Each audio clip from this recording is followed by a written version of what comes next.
বিয়ের অপেক্ষায় বসে কোণে হাজির অতিথিরা, কিন্তু রাতভর বসে থেকেও এলেন না বর। ঠকেছেন বুঝতে পেরে পরের দিনে পাত্রর খোঁজ তার উত্তরপাড়ার বাড়িতে হাজির কোণে। বিস্ময়ের সেখানেই শুরু। প্রতিবেশীদের থেকে জানতে পারেন পাত্র বিবাহিত, সন্তানও রয়েছে, আগেও একটি বিয়ে করেছিল। সে মহিলা মারা গিয়েছেন। প্রতারিত হয়েছেন বুঝে পুলিশের দ্বারস্থ হয়েছেন কোণে।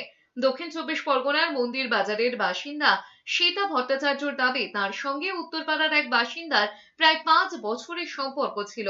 প্রেমিক জানিয়েছিলেন তার বাবা মা কেউ নেই, একটি বেসরকারি সংস্থায় চাকরি করেন। অবশেষে তাদের বিয়ে ঠিক হয়। সেই মতো শ্বেতার বাড়িতে বিয়ের আসরও বসেছিল। আত্মীয় স্বজন অতিথিরা বিয়ে বাড়িতে হাজির হলেও আসেননি পাত্র। শ্বেতার দাবি, বিভিন্ন সময় অসুবিধার কথা বলে তার থেকে টাকা গয়না হাতিয়ে নিয়েছেন ওই যুবক। আমার সঙ্গে 2 মাস থেকে ছেলেটা সম্পর্ক করে এবং আমাকে বিয়ের প্রতিশ্রুতি দিয়েছে, দিয়ে আমার থেকে গয়না নিয়েছে, একটা বাউটি, একটা হার গয়না নিয়েছে, কিছু টাকা পয়সাও নিয়েছে, বেশ মোটামুটি কিছু টাকা পয়সাও নিয়েছে। নিয়ে এখন আমাকে গতকাল বিয়ে করতে যাওয়ার কথা ছিল, রেজিস্ট্রি অফিস থেকে রেজিস্ট্রির লোক নিয়েও যাওয়ার কথা ছিল। টোটালি 1টা পর্যন্ত ফোন করার পর থেকে ফোনটা টোটালি বন্ধ করে রেখেছে। আর